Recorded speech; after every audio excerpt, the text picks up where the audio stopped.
You have 24 hours to leave this house. After that, it won't be standing anymore. Victor Callahan's voice was calm, almost polite, the way a banker might discuss closing an account. Then the woman standing across from him answered, 24 hours? Nina Bennett repeated quietly. You think that's enough time to erase someone's life? Victor didn't blink. It's more time than the city required. The city, Nina said, isn't the one lying in that bedroom trying to breathe. She tilted her head slightly toward the hallway behind her. A faint cough drifted from the back of the house. Victor's eyes flicked toward the sound, then returned to her face. That situation doesn't change the legal status of this property, he said evenly. The land has been purchased. Demolition begins tomorrow, and you expect me to just walk away? Nina asked. Yes. She let out a quiet breath. You've already bought the whole neighborhood, she said. You've already forced everyone else out. Wasn't that enough? Victor's expression did not change. This project will transform this entire district, he replied. Jobs, housing, infrastructure.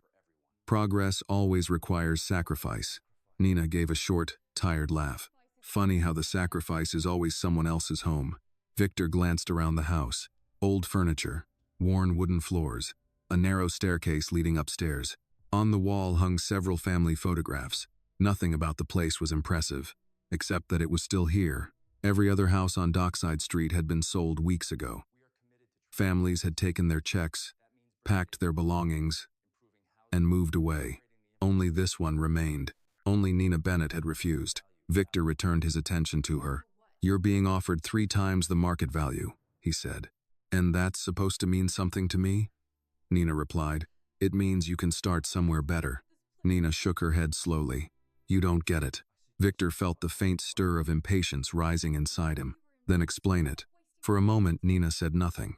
She simply looked at him, as if deciding whether the effort was worth it. My mother built this house, she said finally. Her voice softened slightly. She worked 2 jobs for 15 years to pay the mortgage. She planted every tree in the yard herself. Another weak cough echoed from the hallway. Nina continued more quietly. She can barely walk now. Some days she can't even stand without help. Victor listened without reacting. We've spoken to doctors, Nina went on. Moving her right now could kill her. Then he said, medical transport can be arranged. Nina stared at him. You think that's the problem?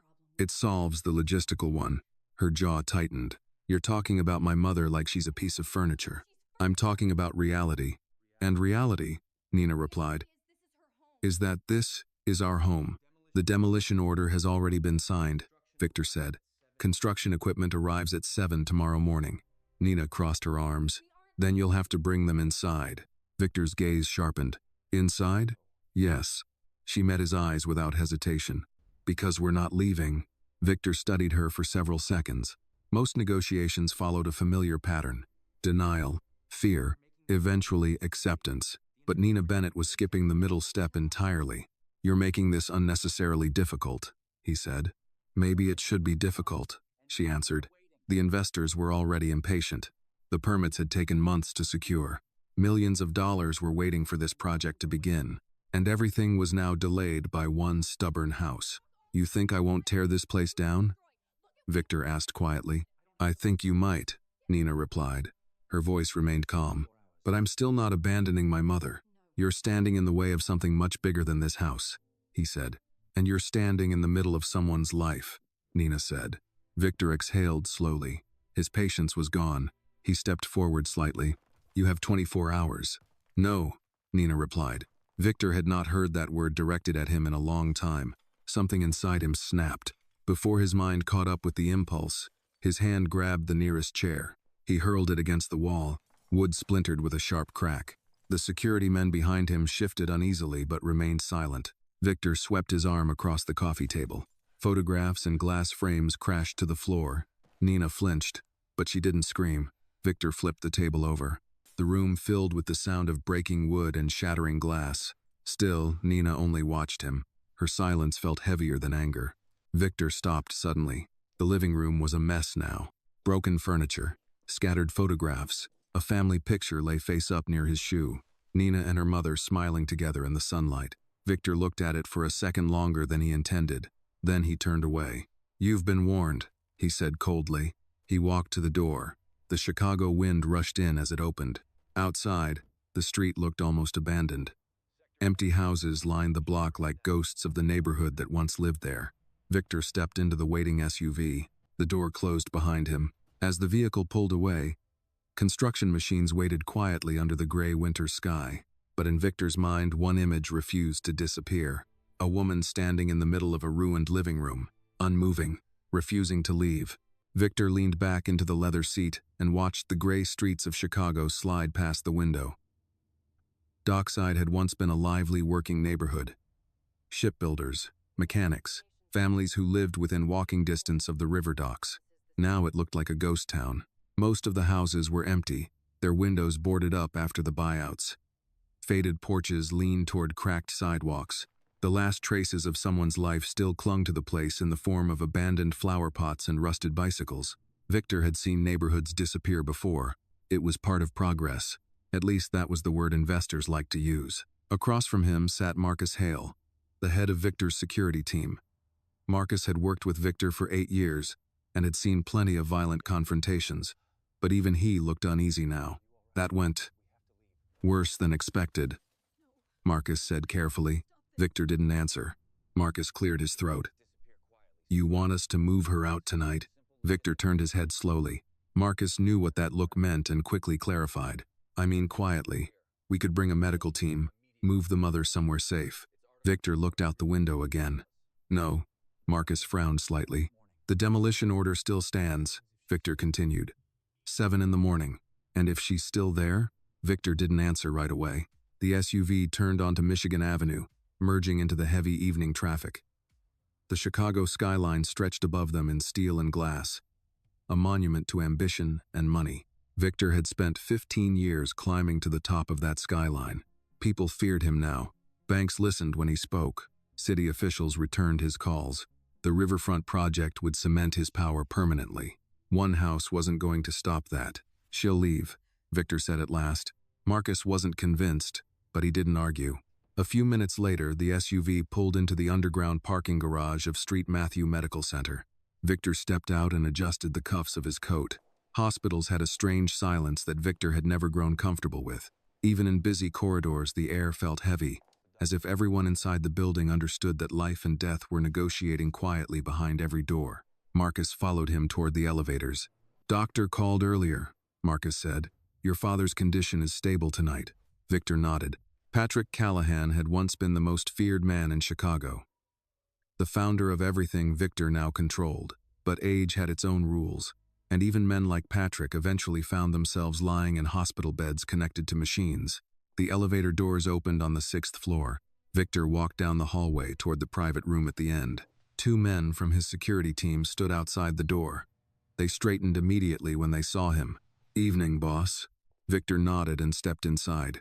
The room smelled faintly of disinfectant and warm plastic from the medical equipment. Patrick Callahan lay in the bed near the window, his once powerful frame now thin beneath the white sheets. Gray hair spread across the pillow like worn silver threads.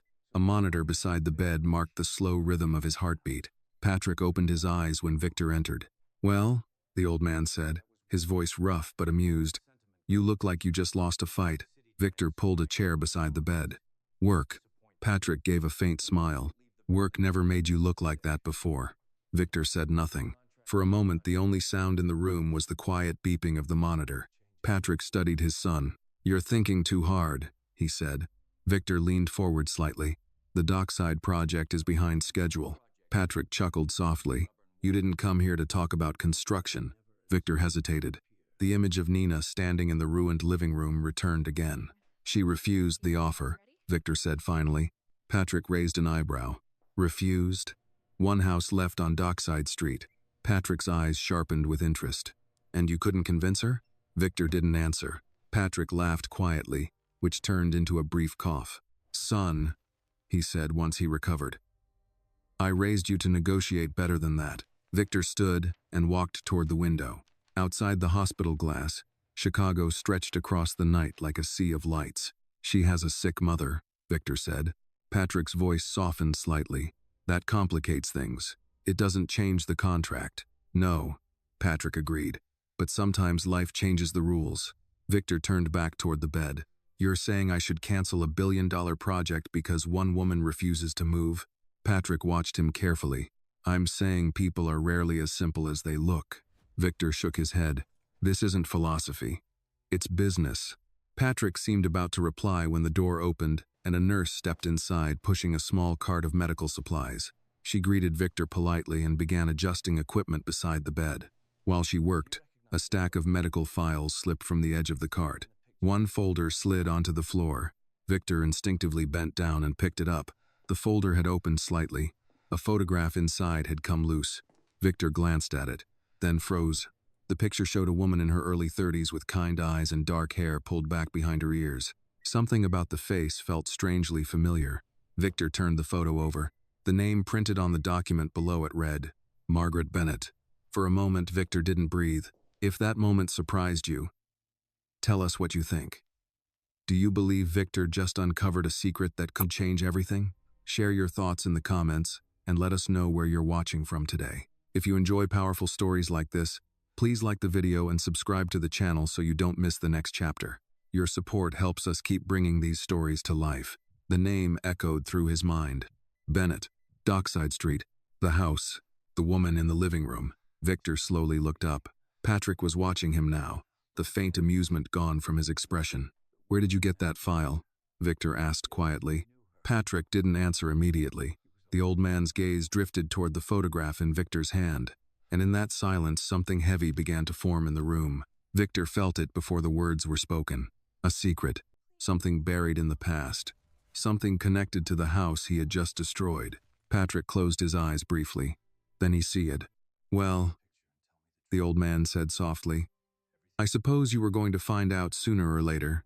Victor's voice hardened. Find out what? Patrick looked at the photograph again. His face carried a kind of regret Victor had never seen before. That woman, Patrick said slowly, was someone I knew a long time ago. Victor stared at the picture. A cold feeling spread through his chest. The name echoed again. Margaret Bennett. Dockside Street. The house. The daughter. Victor's mind began assembling the pieces whether he wanted it to or not. And suddenly the destruction of that small living room felt very different. Victor did not sit down again. He remained standing beside the hospital bed, the photograph still in his hand. The fluorescent lights above cast a pale glow across the room, making the woman's face in the picture look almost alive. Margaret Bennett. The name pressed against his thoughts like a weight. Patrick Callahan watched his son carefully, as if measuring how much truth the moment could carry. You said you knew her, Victor said slowly. Patrick nodded once. A long time ago. How long? Patrick shifted slightly against the pillows. Even that small movement seemed to cost him effort. Almost 30 years. Victor said nothing. The silence stretched until it began to feel sharp. Finally, he asked, Dockside Street. Patrick's eyes flickered. You've been there. Victor let out a breath that almost sounded like a laugh. I was there tonight. Patrick studied him. What happened? Victor didn't answer the question directly. There's a house, he said. Last one on the block. A woman lives there with her mother. Patrick's face tightened almost imperceptibly. What's the woman's name? Victor already knew the answer. Nina Bennett. For a moment, the machines in the room seemed louder than before. Patrick closed his eyes. When he opened them again, the regret in his expression was unmistakable. Well, the old man murmured. That explains the look on your face. Victor took a step closer to the bed. You knew, he said. Patrick didn't deny it. Yes. Victor's jaw tightened. And you didn't think it was important to mention that I was about to bulldoze the house where she lives? Patrick Seahilled. I didn't know about the project until last month. You knew about her? Yes. Victor's voice dropped lower. How? Patrick looked past him toward the hospital window. The lights of Chicago glittered against the dark sky like distant stars. I met Margaret in 1994, he said quietly. Victor remained silent. She worked at a diner near the old shipyards. Patrick continued. I used to stop there after meetings. She served coffee, worked double shifts, helped her mother with rent. Patrick paused. She was kind. The word sounded strange coming from a man who had built one of the most feared criminal networks in the city. Victor crossed his arms. And? Patrick's gaze returned to him. And for a few months, we spent time together. Victor felt the cold certainty forming in his chest. You left. Yes. Patrick didn't try to soften it. Victor held up the photograph. She told you about the child. Patrick nodded. She wrote me a letter. And you ignored it. Patrick closed his eyes briefly. I thought it was better that way. Victor stared at him. Better for who? Patrick didn't answer. The machines continued their quiet rhythm. Victor looked back at the photograph. The resemblance suddenly felt obvious. The shape of the eyes, the line of the jaw, not identical, but close enough that once you noticed it, you couldn't unsee it. She's my sister, Victor said. It wasn't a question. Patrick nodded slowly. Yes. Victor turned away and walked a few steps across the room. For a man who had negotiated million-dollar deals without blinking, he suddenly felt like the ground beneath him had shifted. He thought of the living room again. The broken chair, the shattered glass, the photograph on the floor. He had destroyed his sister's home. Patrick watched him carefully. You didn't know, the old man said. That doesn't change what happened. No, Patrick admitted. Victor turned back toward the bed. Does she know? Patrick shook his head. No. Why not? Patrick hesitated. Because I never had the courage to tell her. Victor laughed quietly, though there was no humor in it. You had the courage to build an empire of criminals. Patrick smiled faintly. That was easier. The words hung in the air. Victor felt anger rising again, but it was different now. Less explosive, heavier. You expect me to fix this, he said. Patrick didn't deny it. Yes. Victor shook his head. You spent 30 years ignoring her. Now suddenly she's my responsibility. Patrick met his gaze. She's your family. Victor said nothing. Family. The word felt unfamiliar in this context. Patrick studied him for a long moment. You think power makes everything simple, he said quietly. But sooner or later life finds a way to complicate it. Victor slipped the photograph back into the folder and set it on the bedside table. What exactly do you expect me to do? Patrick's answer came without hesitation. Take care of her. Victor frowned. She hates me. Patrick raised an eyebrow. Did you introduce yourself? Victor hesitated. No. Then she hates the man who tried to take her house, Patrick said. That's understandable. Victor looked at the floor. I destroyed half the living room.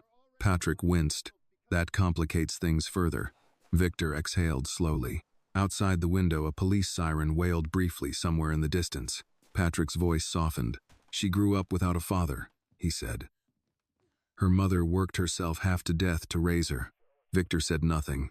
Patrick continued. I followed their lives from a distance. Victor looked at him sharply. You what? I had people check on them over the years. You watched them but never helped? Patrick's eyes dropped. I didn't think I deserved to. Victor shook his head. That's the most ridiculous thing I've heard today. Patrick almost smiled. Maybe. Victor walked back toward the window.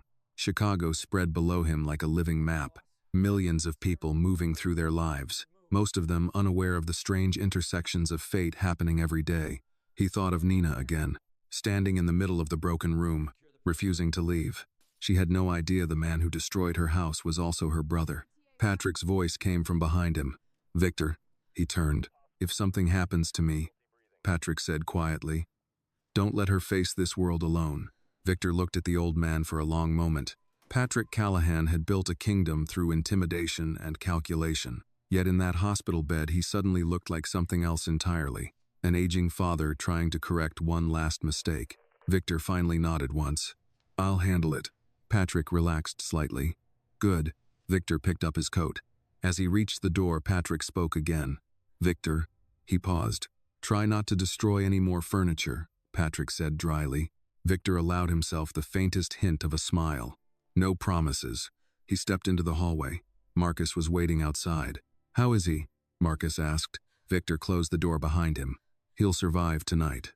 Marcus nodded. And the house? Victor glanced down the corridor, lost in thought. The demolition order still stood. The construction crews would arrive at 7 in the morning. But now everything had changed. Call the site manager, Victor said. Marcus pulled out his phone. What do you want me to tell him? Victor's voice was quiet. Tell him the demolition is delayed. Marcus blinked. Delayed? Yes. For how long? Victor looked toward the hospital window at the far end of the hallway. Somewhere across the city stood a small wooden house filled with broken furniture and unanswered questions. Until I figure out how to fix the damage I already caused. Marcus stared at him. Victor began walking toward the elevator. And for the first time in years, the most powerful man on Chicago's South Side had no idea what his next move should be. Victor Callahan did not sleep that night. His penthouse apartment overlooked Lake Michigan, 40 floors above the city. From that height, Chicago looked calm and orderly, a pattern of lights stretching endlessly toward the horizon. Traffic flowed like slow rivers between the towers, and the distant hum of the city never quite faded. Normally, that view helped him think. Tonight, it only reminded him how large his world had become and how suddenly complicated it felt. Victor stood beside the glass wall with a cup of black coffee that had already gone cold. On the low table behind him lay a folder he had taken from the hospital. Inside, it was the photograph. Margaret Bennett. He picked it up again. In the picture, she was younger than he remembered seeing her in the living room photographs, perhaps 30. There was a softness in her eyes that seemed strangely familiar. Victor studied the face carefully. Now that he knew the truth, the resemblance between Margaret and Nina was obvious. The same shape of the eyes, the same stubborn line of the jaw. He set the photograph back down. Across the room, Marcus Hale leaned against the kitchen counter, watching his boss in silence. "You've been staring at that thing for an hour," Marcus finally said. Victor didn't look up. "She's my sister." Marcus straightened slightly. That was the first time Victor had said the words out loud. Marcus processed the information slowly. "Well," he said carefully, "that certainly complicates the real estate situation." Victor almost laughed. "Yes, it does." Marcus crossed the room and glanced at the photograph. "So the old man never told you?" "No."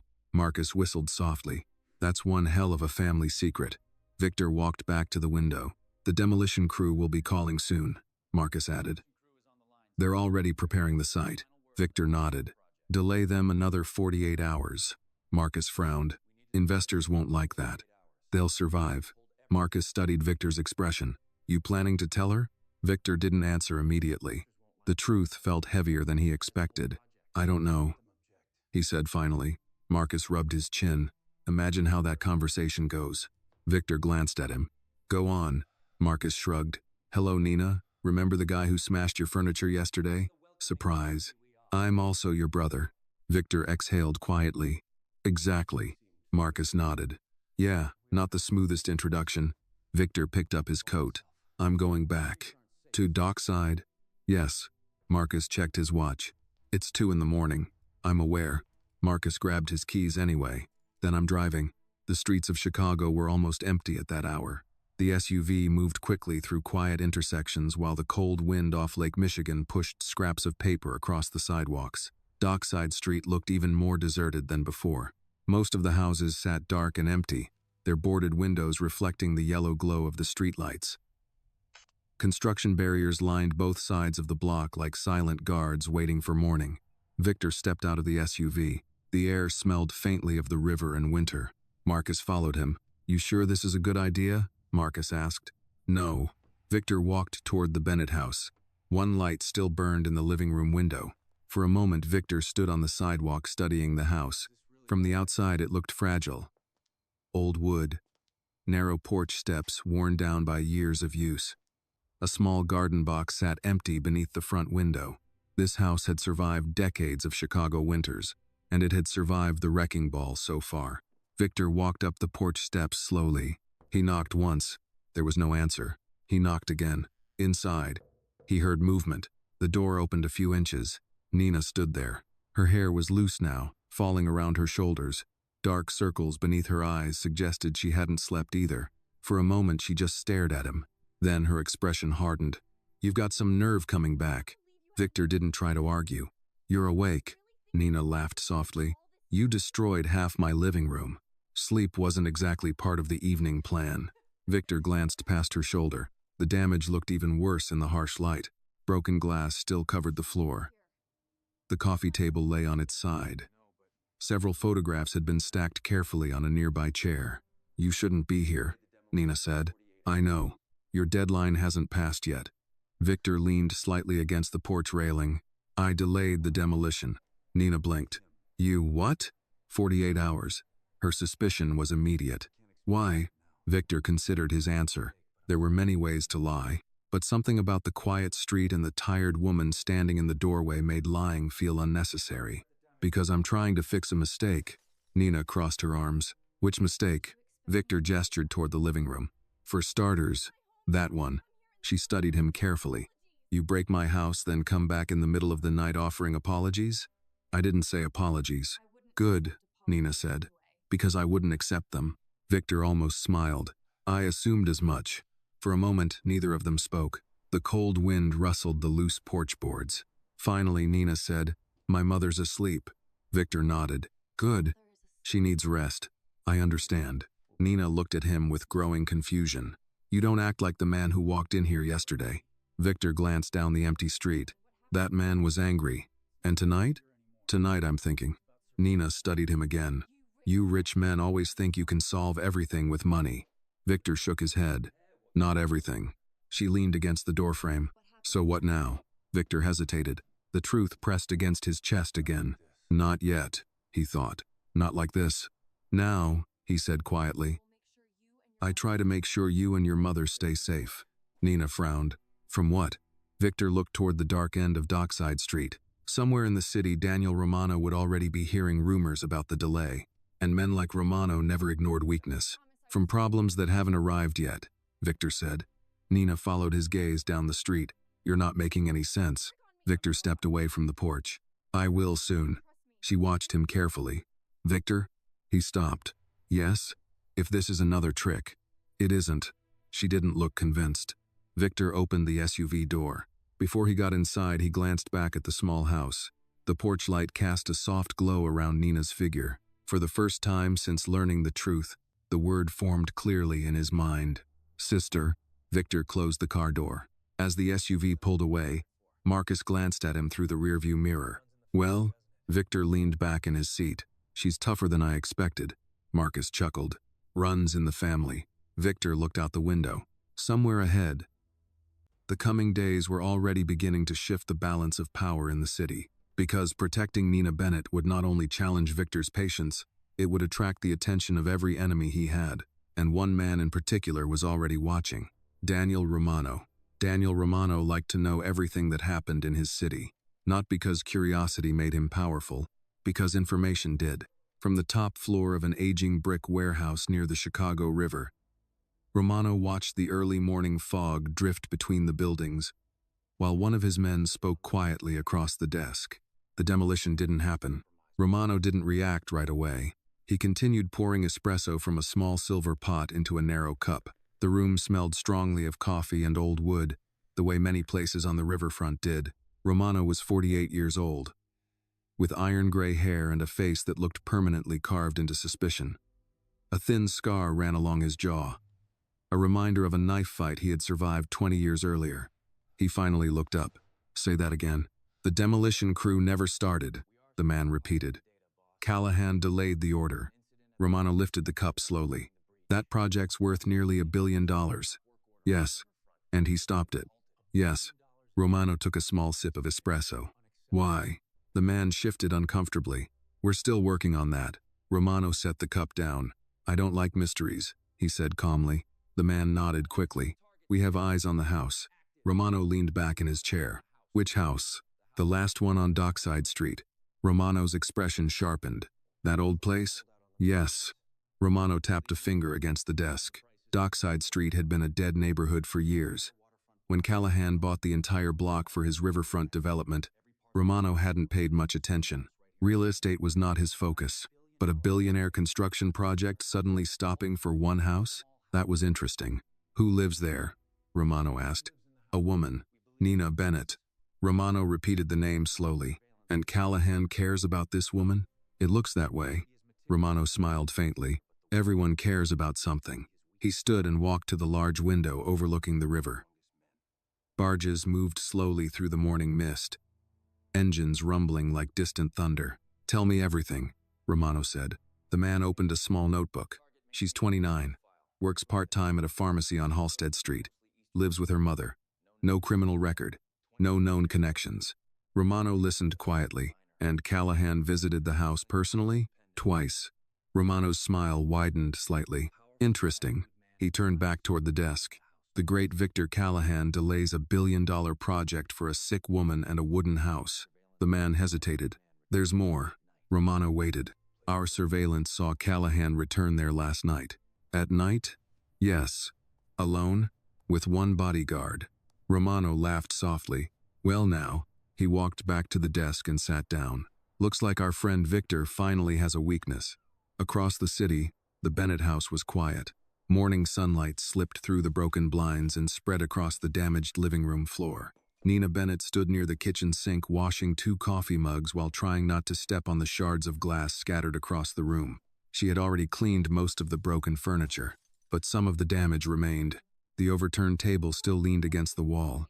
Several picture frames waited in a small pile beside the couch. Nina wiped her hands on a towel and glanced toward the hallway. "Mom?" Her voice was gentle. A weak answer came from the bedroom. "I'm awake." Nina walked down the hallway and stepped inside. Margaret Bennett lay propped against several pillows. Her face looked pale in the morning light, but her eyes were alert. "You didn't sleep," Margaret said. Nina smiled faintly. "Neither did you." Margaret glanced past her toward the hallway. "Is the house still standing?" "For now." Margaret studied her daughter carefully. "That man came back last night." Nina froze slightly. "You heard that?" Margaret nodded. "I hear more than you think." Nina pulled a chair beside the bed and sat down. "He said he delayed the demolition." Margaret frowned. "That doesn't sound like a man who throws chairs through living rooms." "Exactly." Margaret reached for Nina's hand. "Be careful." Nina squeezed her mother's fingers gently. "I will." Margaret looked toward the ceiling for a moment. "You know," she said quietly, "some people with power aren't used to hearing the word no." Nina laughed softly. "He definitely isn't." Margaret's expression grew thoughtful. "What did he want?" "He said he was fixing a mistake." Margaret's eyes narrowed slightly. "That's interesting." "Why?" Margaret shook her head. "Just a feeling." Nina stood and walked toward the door. "Well, if he plans on fixing anything, he can start with my living room." Margaret smiled faintly. "Maybe he will." Back in the living room, Nina carefully picked up one of the broken picture frames. It showed her at age 10 sitting beside her mother on the front porch steps. The glass had shattered across Margaret's smile. Nina hid and set the photo aside. Outside, a black SUV rolled slowly past the house. Marcus Hale sat behind the wheel while Victor Callahan watched the building from the passenger seat. "You planning to park here all day?" Marcus asked. Victor didn't answer. Nina moved through the living room, picking up the last pieces of broken glass. She looked tired, but determined. Marcus glanced at Victor. "You're staring again." Victor finally spoke. "She didn't leave." Marcus chuckled. "I told you she wouldn't." Victor leaned back slightly. "Romano will notice the delay." Marcus nodded. "Already has." Victor's expression hardened. "How do you know?" Marcus held up his phone. 3 of Romano's guys have been circling this neighborhood since sunrise." Victor's jaw tightened. Romano had always been patient, but he was also dangerous. If he believed Nina Bennett mattered to Victor Callahan, he would test that weakness. Victor opened the car door. Marcus hid. "You're going back in there again?" "Yes." Marcus shook his head but stepped out of the SUV. "All right, boss." Victor walked toward the front porch. Through the window, he could see Nina kneeling on the floor, carefully cleaning the last of the broken glass. He knocked on the door. Nina looked up. For a moment, she seemed surprised.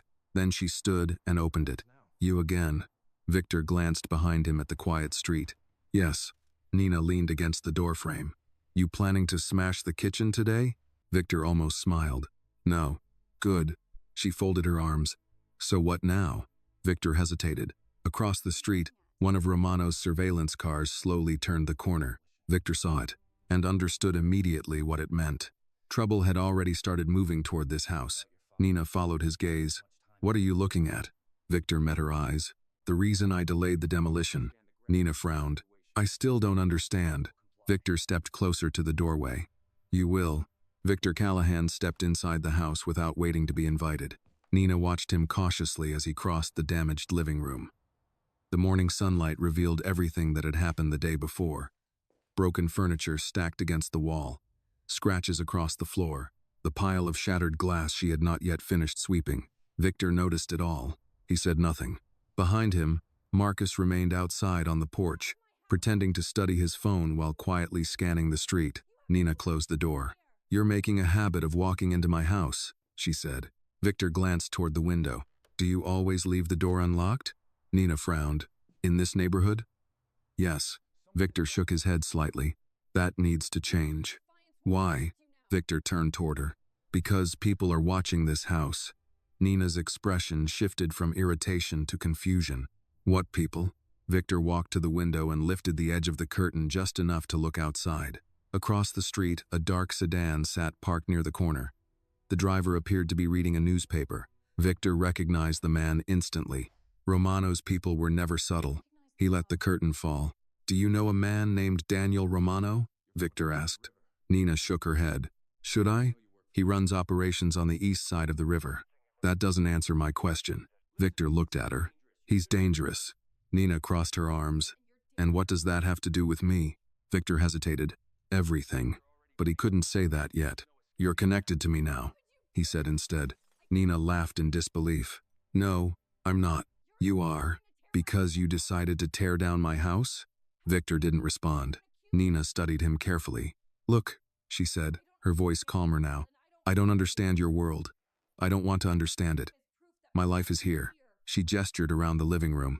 My mother, my job, this house. Victor listened without interrupting. And whatever enemies you've made, Nina continued. They're your problem, not mine. Victor moved slowly across the room. He stopped beside the stack of broken picture frames Nina had collected earlier. He picked one up. It showed Nina and her mother standing in the small backyard garden. Both were laughing. You think they'll see it that way? Victor asked quietly. Nina frowned. What? My enemies. Nina's expression hardened. You're saying someone might come here because of you? Victor set the photo down carefully. I'm saying the possibility exists. Nina stared at him. You brought this into my life. Victor didn't deny it. Yes. Silence filled the room. From the hallway came the faint sound of movement. Margaret Bennett appeared slowly in the doorway, holding the frame for support. Nina turned quickly. Mom, you should be in bed. Margaret smiled weakly. I heard voices. Her eyes moved toward Victor. So this is the man who destroyed my living room. Victor straightened slightly. I deserve that description. Margaret studied him with surprising calm. You came back. Yes. That's unusual. Nina guided her mother toward the couch. You shouldn't be walking. Margaret lowered herself carefully onto the cushion. I'm old. Not helpless. Victor watched the interaction quietly. Margaret turned her attention back to him. You're Victor Callahan. It wasn't a question. Victor nodded once. Yes. Margaret folded her hands together. I've heard your name before. Victor raised an eyebrow. That rarely leads to good stories. Margaret smiled faintly. I imagine not. Nina glanced between them.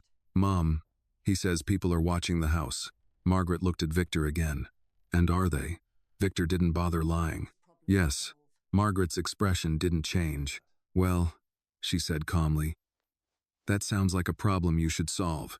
Victor nodded slightly. I intend to. Nina shook her head. This is insane. She looked at Victor. Yesterday you're throwing furniture.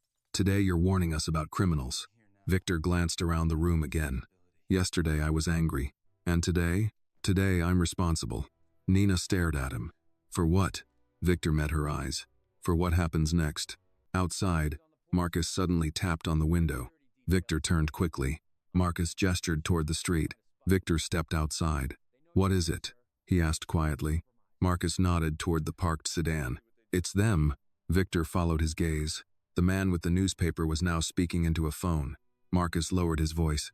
Romano knows you're here. Victor exhaled slowly. That didn't take long. Marcus leaned closer. You realize what this means. Victor nodded. Romano didn't investigate things casually. If he believed Nina Bennett mattered to Victor Callahan, he would test that assumption. Soon, Victor looked back at the house. Through the window, he could see Nina helping her mother sit comfortably on the couch. A simple scene. Quiet. Normal. Everything his world usually destroyed. Marcus followed his gaze. You're thinking about protecting them. Victor didn't deny it. Yes. Marcus rubbed his forehead. That means Romano will push harder. I know. You sure about this? Victor looked down the empty street again. Men like Romano didn't forgive weakness. They exploited it. Victor turned back toward the house. Yes, he said. Marcus sighed. Then we'd better move fast. Victor re-entered the living room. Nina looked up immediately. What's happening? Victor spoke calmly. You and your mother shouldn't be alone tonight. Nina stood. We're not leaving. I didn't ask you to. Then what are you saying? Victor glanced at the broken window frame. I'm assigning security. Nina stared at him. Absolutely not. Victor expected that answer. This isn't optional. It is in my house. Victor stepped closer. Nina, the way he said her name made her pause. For the next few days, he said quietly. This house is the most dangerous place in Chicago. Nina searched his face. You're serious? Yes. Margaret spoke from the couch. Nina. Nina turned. Her mother's voice was calm but firm. Let the man fix the trouble he brought. Nina hesitated. Victor waited. Finally, she sighed. Fine. Victor nodded. Marcus stepped inside a moment later and spoke into his phone. Within minutes, 2 black SUVs appeared at the end of the street. Nina walked to the window. You're turning my house into a fortress. Victor joined her. Temporary. She looked at him. You better be right about that. Victor watched the cars arrive. Across the street, Romano's sedan slowly drove away. The game had begun, and Victor Callahan knew exactly how dangerous the next move could be. By late afternoon, the quiet street on Dockside no longer looked abandoned. 2 black SUVs were parked on opposite sides of the Bennett house. Men in dark jackets leaned casually against the vehicles, pretending to check their phones while their eyes scanned every passing car. The presence of Victor Callahan's security team had transformed the block from a forgotten construction site into something that resembled a guarded checkpoint.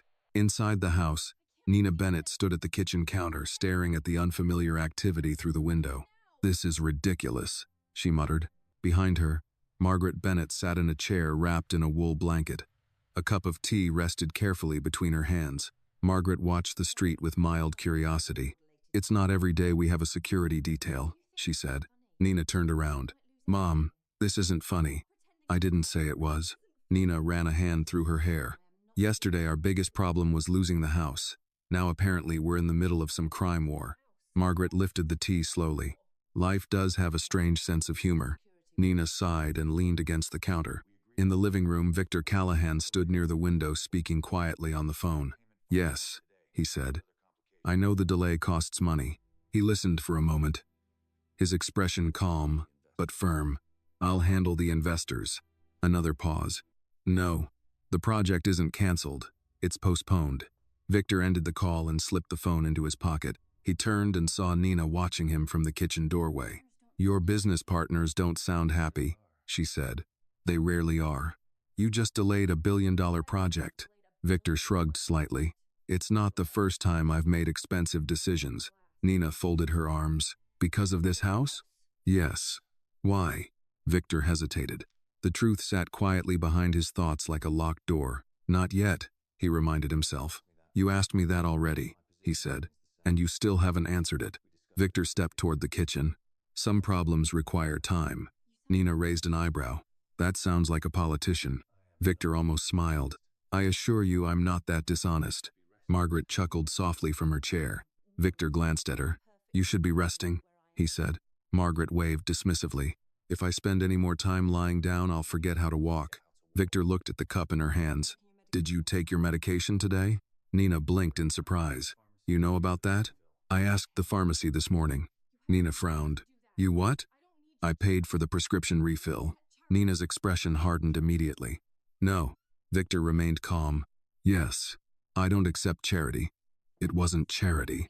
What was it? Victor thought carefully before answering. Responsibility. Nina stared at him. You keep saying that word. Margaret watched both of them quietly, her eyes moving back and forth like someone observing a chess match. Nina set the cup in the sink with more force than necessary. Look, she said, turning toward Victor again. I don't understand why you're suddenly acting like our guardian angel. Victor said nothing. But whatever this is, Nina continued, it doesn't erase what happened yesterday. Victor nodded once. I know. The honesty in his voice caught her slightly off guard. Before she could reply, Marcus Hale entered through the front door. His expression was serious. Boss. Victor looked at him. What is it? Marcus glanced briefly toward Nina and Margaret. Maybe we should talk outside. Victor understood immediately. He walked to the porch, with Marcus following close behind. The evening air had grown colder. and the sun was sinking behind the distant skyline. Marcus lowered his voice. "Romano's moving." Victor's expression didn't change. "How?" Two of his crews just left the warehouse on Franklin Street. "Heading where?" Marcus shrugged. "We're tracking them now." Victor leaned against the porch railing. Romano rarely moved openly, unless he intended to make a point. "What about the surveillance car?" Victor asked. "Gone. That doesn't mean they're finished watching." "No," Marcus agreed. "It means they're preparing something else." Victor glanced toward the living room window. Through the glass, he could see Nina helping her mother stand. For a moment, the scene looked peaceful, almost ordinary. Marcus followed his gaze. "You're getting attached," he said quietly. Victor didn't respond. Marcus continued. "You know how Romano works." "Yes, he'll test you." Victor nodded. "And if he believes that woman matters to you?" Marcus didn't finish the sentence. "He didn't need to." Victor straightened. "Double the security." Marcus frowned. "That already is double." "Then triple it." Marcus studied his boss. "You're serious?" "Yes." Marcus rubbed his jaw thoughtfully. "Investors aren't the only ones asking questions now." Victor glanced at him. "Who else?" Marcus hesitated. "Your own people." Victor's eyes narrowed slightly. "What about them?" "They're wondering why you're risking everything for one house." Victor looked down the empty street again. "Let them wonder." Marcus sighed. "Just remember, loyalty in our world isn't permanent." Victor understood the warning. Power created allies, but it also created expectations. And when a leader made decisions that looked irrational, those allies started calculating their own future. Victor stepped back inside the house. Nina looked up immediately. "Bad news?" Victor didn't bother softening the truth. "Yes." "What kind of bad news?" "The kind that means tonight might get complicated." Nina exchanged a quick glance with her mother. Margaret spoke first. "I suppose this Romano gentleman doesn't like you very much." Victor gave a small shrug. "He disagrees with some of my business practices." Nina laughed nervously. "That's a very polite way to say someone wants to kill you." Victor didn't deny it. Nina ran a hand across her forehead. "And now he might come here." "It's possible." Nina looked toward the window where the black SUVs waited outside. "Great." Margaret stood slowly from the couch. Victor stepped forward instinctively. "You shouldn't. I've lived through worse things than criminals." Margaret interrupted. Her voice carried quiet strength. "Just tell us what we need to do." Victor hesitated. Then he said simply, "Stay inside." Nina glanced at the clock on the wall. It was almost 7. Darkness settled over the street. The security men outside began moving more frequently, their posture more alert. Something was coming. Victor could feel it the way sailors feel a storm before the clouds appear. Across the city, Daniel Romano stood beside the window of his warehouse office watching the Chicago skyline fade into night. One of his men approached. "Everything's ready." Romano smiled slowly. "Good." He picked up his coat. "Let's see how much Victor Callahan really cares about that house." Night settled over Dockside Street like a heavy curtain. The old neighborhood, already quiet from years of abandonment, now felt even more deserted. The construction barriers cast long shadows beneath the streetlights, and the cold wind drifting from the river rattled loose boards along empty porches. Inside the Bennett house, every light was on. Nina Bennett stood near the front window, watching the security men outside move slowly back and forth across the street. The sight still felt unreal to her. 24 hours ago, the block had been silent. Now armed guards and black SUVs had turned it into something closer to a crime scene. Behind her, Margaret Bennett sat at the kitchen table wrapped in her blanket. "You keep staring at the window," Margaret said gently. "I'm trying to understand how my life turned into a gangster movie overnight," Nina replied. Margaret smiled faintly. "Well, most gangster movies have worse kitchens than ours." Nina laughed despite herself. Across the room, Victor Callahan stood with Marcus Hale near the front door. Both men spoke quietly, their voices low enough that Nina couldn't hear the words. Marcus finished checking his phone. "They're moving," he said. Victor's gaze sharpened. "How many?" "3 cars." "Confirmed Romano?" Marcus nodded. "Our guys spotted 2 of his lieutenants." Victor exhaled slowly. "All right." He stepped toward the window and glanced outside. The security team had already noticed the approaching vehicles. One of the men lifted his jacket slightly, checking the weapon beneath. Victor turned back to Marcus. "No gunfire unless necessary." Marcus frowned. "You expect Romano's people to follow that rule?" "No. Victor said calmly. But this neighborhood is still technically under city jurisdiction. Marcus gave a dry laugh. Since when do you care about jurisdiction? Since innocent people started living inside the target. Marcus didn't argue. Victor walked toward the kitchen. Nina looked up immediately. That expression doesn't look reassuring, she said. Victor leaned against the counter. They're coming. Nina's stomach tightened. Here? Yes. How many?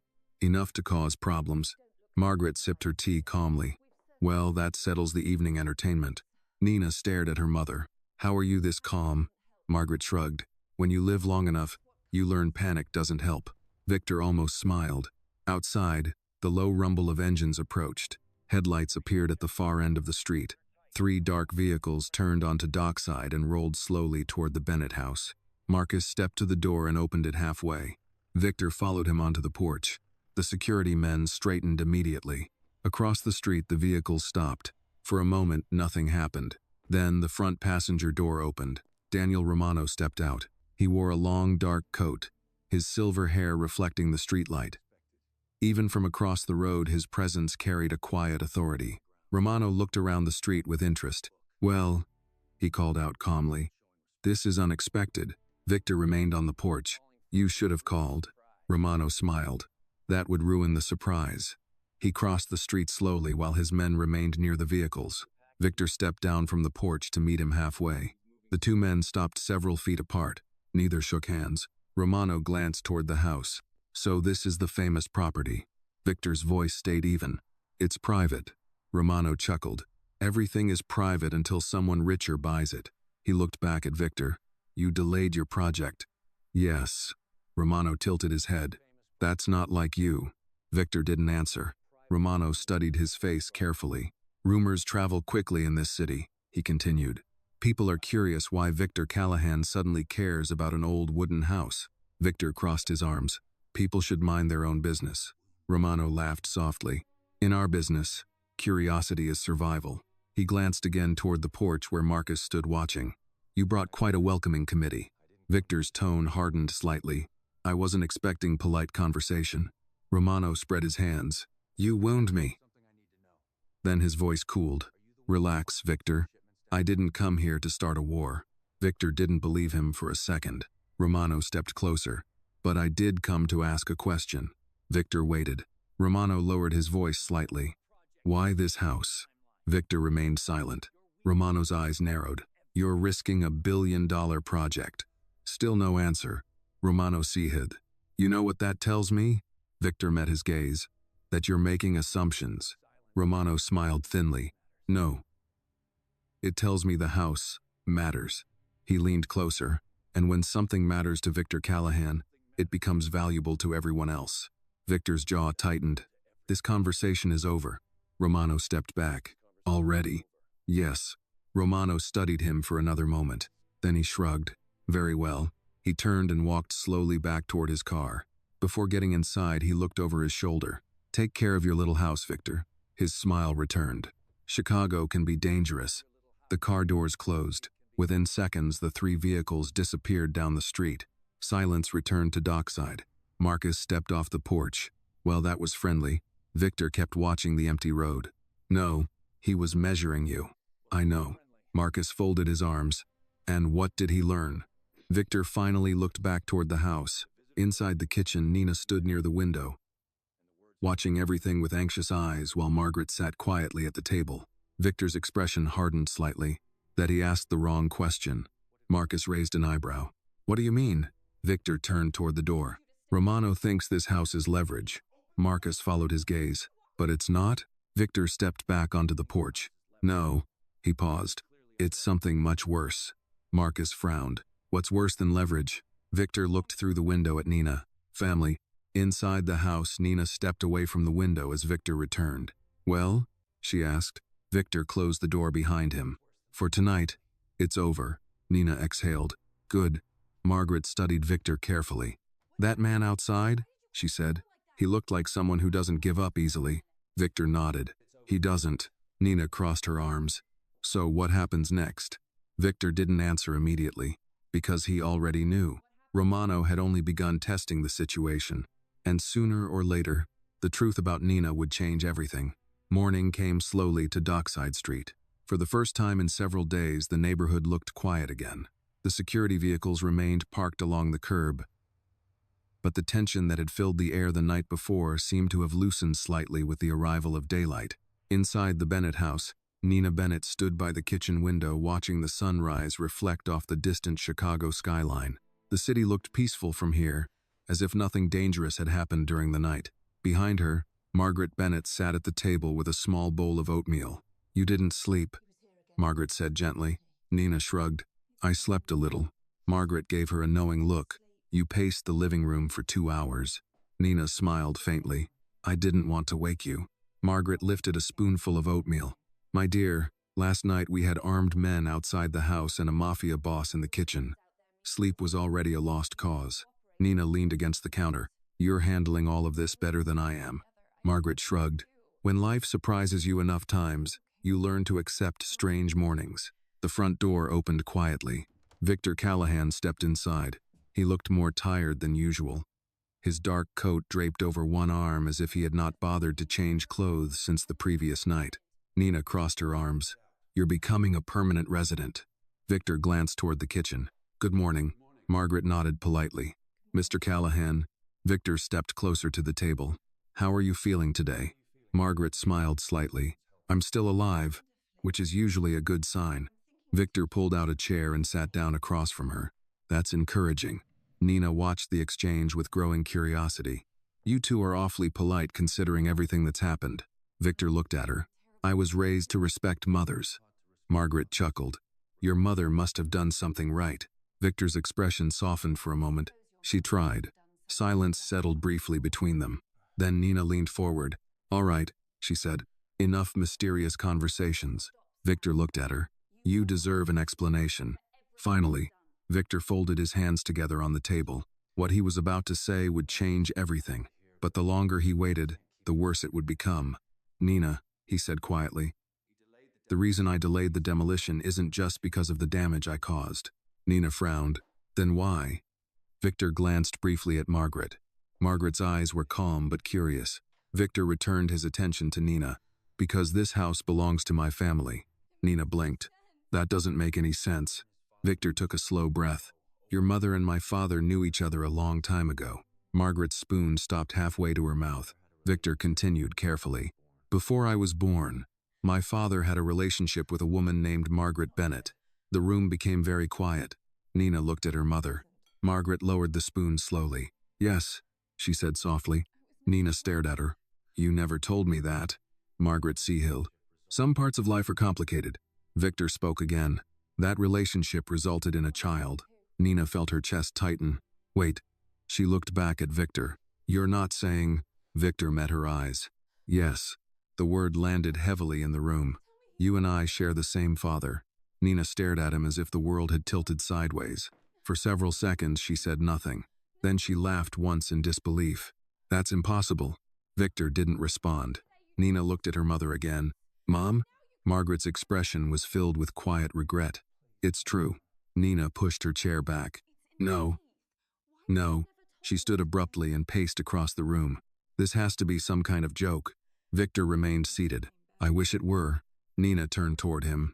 "So the man who tried to destroy my house," her voice trembled slightly, "is actually my brother?" Victor nodded once. "Yes." Nina ran both hands through her hair. "This is insane." Margaret spoke softly. "Nina." Nina looked at her. "Why didn't you tell me?" Margaret's eyes filled with sadness. "Because your father never came back." Victor lowered his gaze slightly. Margaret continued. "I raised you alone. I didn't want you growing up with resentment towards someone who had already chosen to disappear." Nina sat down slowly. "So you just kept it secret?" "Yes." Victor finally stood. "My father confirmed it last night." Nina looked up sharply. "You talked to him?" "He's in the hospital." Margaret nodded quietly. "I heard." Victor hesitated. "He asked me to take care of you." Nina laughed bitterly. "That's rich." Victor didn't argue. "He knows he made mistakes." Margaret looked down at the table. "He always did." Silence returned again. Outside, the security guards moved quietly near the vehicles. Life continued as if the world had not just shifted inside the small kitchen. After a long moment, Nina spoke again. So what now? Victor looked at her. That's up to you. Nina leaned back in the chair. Yesterday you were the man destroying my house. She paused. Today, you're my brother. Victor nodded. That's the situation. Nina stared at the floor for a moment. Then she looked up again. You're still responsible for fixing what you broke. Victor gave a small smile. I expected that answer. Margaret laughed softly. That's my daughter. Victor walked toward the front door. Nina frowned. You're leaving? For now. Where? I have a conversation scheduled with Daniel Romano. Nina's expression tightened. That doesn't sound safe. Victor opened the door. It rarely is. He paused before stepping out Sundow. Nina. She looked at him. The house isn't going anywhere. Nina nodded slowly. Good. Victor stepped onto the porch. The morning sun had begun warming the street, and Dockside no longer looked quite so abandoned.